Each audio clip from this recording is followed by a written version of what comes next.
गद्दारी करने के गया, आदिवासियों को सनातन धर्म बोलता है, आदिवासी को वनवासी, झारखंड को वनांचल। प्रमाण है कि पहले वनांचल का बिल लाया था अटल बिहारी वाजपेयी प्रधानमंत्री, हम लोगों ने विरोध किया तो झारखंड हुआ।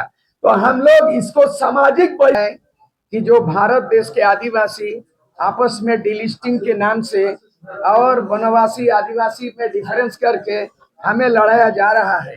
मैं इस संविधान को साक्ष्य रख करके मैं आज सार्वजनिक रूप से प्रेस के माध्यम से घोषणा करना चाहता हूं कि हम लोग 25 जून को महामहिम राष्ट्रपति से मिलने जा रहे हैं और सूर्य सिंह बेसरा के नेतृत्व में पूरे देश के 700 आदिवासी कम्युनिटी के प्रतिनिधियों को राष्ट्रपति से मिलेंगे और महामहिम राष्ट्रपति से पूछेंगे, मैडम आप आदिवासी हैं कि वनवासी हैं?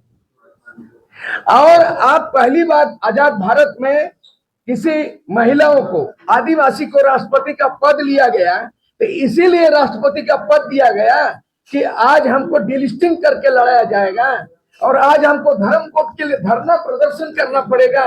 इसीलिए आज 25 जून को राष्ट्रपति को मेमोरेंडम देने जा रहे हैं कि ये आरएसएस द्वारा, बीजेपी द्वारा भारत को हिंदू राष्ट्र घोषणा के पहले भारत देश को आदिवासी राष्ट्र घोषित किया जाए।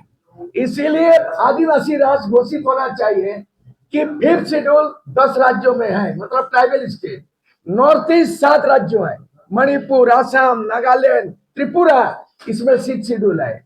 5th शेड्यूल 6 शेड्यूल संविधान में है और कुल मिला के दिया जाए कि टोटल 28 राज्यों में से बहुमत का राज आदिवासी आज भी राज करता है। चाहे 5th शेड्यूल में 10 राज्य या पेशा कानून लागू होना है और 6th शेड्यूल नॉर्थ ईस्ट और भारत का राष्ट्रपति सूर्य सिंह बेसरा के आह्वान करता है भारत के 700 आदिवासी समुदाय और 28 राज्यों के आदिवासी 25 जून को दिल्ली चलो कार्यक्रम होगा और मेमोरेंडम दिया जाएगा, मैडम आप लास्ट एंड फास्ट हैं, आदिवासी पहली बार और अंतिम बार राष्ट्रपति आप हैं। इसलिए अगर सूर्य सिंह बेसरा आदिवासी हैं तो महामहिम द्रौपदी मुर्मू भी संथाल समाज, आपकी मातृभाषा संथाली है, 8 शेड्यूल हुआ है लेकिन लागू नहीं है, और आपका ओलचिकी है लेकिन लागू नहीं है। झारखंड में आदिवासी मुख्यमंत्री, बदहाल है आदिवासी। उड़ीसा में बीजेपी सरकार, आदिवासी मुख्यमंत्री लेकिन बदहाल है, और छत्तीसगढ़ में आदिवासी मुख्यमंत्री माओवादी में मारा जा रहा है। ये संविधान क्यों बनाया? देश आजाद होने के पहले हम आदिवासी थे, संविधान बनने के पहले हमारा विधि विधान था। कोई भी राजनीतिक पार्टी, आरएसएस, बीजेपी, कांग्रेस आदिवासी को परिभाषित नहीं कर सकता है, क्योंकि हम शुरू से आदिवासी हैं, भारत के मूलवासी हैं, हम यहाँ के भूमिपुत्र हैं। हमारा घोषणा है कि आप जो है ना 2 करोड़ सिख को, पंजाब के पंजाबी को 2 करोड़ है मात्र, उसको आप सिख धर्म दे दिया है। आप कई लाख है बुद्धिस्ट धर्म को दे दिया है। हम 20 करोड़ आदिवासी हैं, भारत के मूलवासी हैं। हम मांगेंगे, भीख मांगेंगे, राष्ट्रपति हमारा आदमी को बैठा दीजिएगा रबड़ स्टंप बनाने के लिए, मुख दर्शक बनाने के लिए। राज्यपाल का इसमें जिम्मा दिया गया कि आदिवासियों का विकास, आदिवासियों का भाषा संस्कृति, उसका विस्थापन, इसका विकास के मामले में प्रत्येक वर्ष राज्यपाल को प्रतिवेदन देना होता है राष्ट्रपति। हम लोग हिसाब किताब राष्ट्रपति से मांगने जा रहे हैं, देश के आदिवासी एक हो। जैसे लेनिन ने कल मई दिवस में बोला था, दुनिया के मजदूर एक हो। मैं सूर्य सिंह बेसरा, त्यागी विधायक, झारखंड के निर्माता, मैं आह्वान करता हूं भारत देश के आदिवासी एक हो। दिल्ली चलो 25 जून को, और राष्ट्रपति को खुद पूछा जाएगा, हम आदिवासी आप गुहार करने आए हैं कि आप आदिवासी है कि नहीं है। द्रौपदी मुर्मू संथाल आदिवासी है कि नहीं। सूर्य सिंह बेसरा महली कम्युनिटी में है, मुंडा में है। भाई तमाम आदिवासी हम लोग तय किए हैं और आज घोषणा कर रहा हूं और कहेंगे कि हिंदू राष्ट्र बनाने का खतरा है। संविधान को बदल सकता है लेकिन आदिवासी को नहीं बदल सकता है। जहां तक डिलिस्टिंग का सवाल है, यहाँ भारत का संविधान में जब तक आर्टिकल 25 रहेगा कि फ्रीडम ऑफ रिलीजन, धर्म की आजादी, स्वतंत्रता, तब तक कोई आदमी भेदभाव धर्म में नहीं कर सकता है। हम आदिवासी सबको गले लगाते हैं, हिंदू, मुस्लिम, सिख, ईसाई गले लगाते हैं। हमारे ऊंच नीच नहीं है, भेदभाव नहीं है, लेकिन आज हम आदिवासी को वनवासी कहता है, झारखंड को वनांचल बोलता है और हमारा धर्म को सनातन बोलते हैं। हम सनातन नहीं है, हम राष्ट्रपति से पूछेंगे कि आपको विशेष अधिकार है। आप किसी को फांसी होती है सजा सुप्रीम कोर्ट, तो मुहिम राष्ट्रपति को अधिकार है, फांसी के सजा को माफ कर सकता है। आज हमारा आदिवासी फांसी से ज्यादा संकट में पड़ गया है। फांसी माफ हो सकता है तो क्या आदिवासी को आज हम भीख मांगेंगे आजाद भारत में गुलाम आदिवासी? बस यही है घोषणा। उसके बाद आपकी जो भी सवाल जवाब। राष्ट्रपति इस संविधान का वही है मूल। जल अध्यक्ष, जल सेना, वायु सेना, थल सेना अध्यक्ष नहीं है, आदिवासी का संरक्षक है राष्ट्रपति।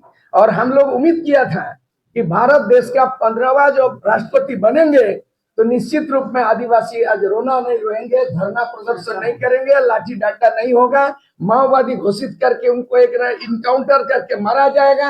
अब ऐसा नहीं है, घट रही है। अगर डीलिस्टिंग की बात हो रही है, अगर परिसीमन लागू हो गया, डिलिमिटेशन लागू हो गया, तो झारखंड के जो टोटल 81 में से 28 सीट है, 7 को सीट हम खत्म हो रहा है। यहाँ पर 14 लोकसभा है, 1 रिजर्व सीट आदिवासी लोकसभा। ये न्याय है क्या? आप क्या कानून बनाते हैं आदिवासी के लिए? सबकी पॉपुलेशन बढ़ गया है, आदिवासी क्यों घटा? विस्थापन हुआ, मर गया आदिवासी। क्या भारत देश में हम सबसे मालिक हैं, यहाँ का भूमिपुत्र, लेकिन जनसंख्या में हर 10 साल में जनगणना होती है, हर 10 साल में आंकड़ा देख लीजिए। आज आदिवासी घटते घटते 26%, और अभी अगर नया ये होगा सेंसस होगा तो 20-22% आ गया। और हम 28 हैं आदिवासी अपने बात बोलने के लिए झारखंड में। उसको अगर परिसीमन लागू हो जाएगा इसी 2026 में, तो 7 को आदिवासी सीट सामान्य हो रहा है। दूसरी चीज है, यहाँ पर 2029 में बहुत सा बदलने वाला है, इसलिए हमारा सीट क्यों घटेगा? लोकसभा बढ़ना चाहिए, बढ़ रहा है लोकसभा, 850 लोकसभा हो रहा है, आदिवासी का सीट क्यों घटेगा? एमएलए का सीट बढ़ना चाहिए, क्यों घट गया?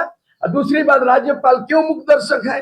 प्रत्येक साल उसको प्रतिवेदन देना है संविधान में, और राष्ट्रपति उसका कमीशन बैठाएंगे। हमारे आदिवासी के लिए एसटी कमीशन बना हुआ है, और पूरे देश के अंदर में 47 ट्राइबल पार्लियामेंट में है। इस बार महिला नीति बनाए, आरक्षण नीति जो 2029 में लागू होगा, उसमें बोला सार्वजनिक रूप से महिलाओं को आरक्षण 33 कर दिया। लेकिन इस संविधान में आर्टिकल 330B में प्रोविजन है कि एसटी एससी महिला आरक्षण में क्यों नहीं रखा गया? महिला आरक्षण में क्या है? Reserve seat. अरे संविधान का बात करिए, व्यक्ति जाति पार्टी का माटी का बात नहीं कर रहे हैं, यह बात कर रहे हैं संविधान में। इसमें राष्ट्रपति भी है, प्रेस भी, मीडिया, मैं भी हूँ, एसटी एससी ओबीसी है, माइनॉरिटी भी है। यहाँ रिजर्व सीट 28 सीट है, उसमें चेंज होगा नहीं होगा ये संविधान में है।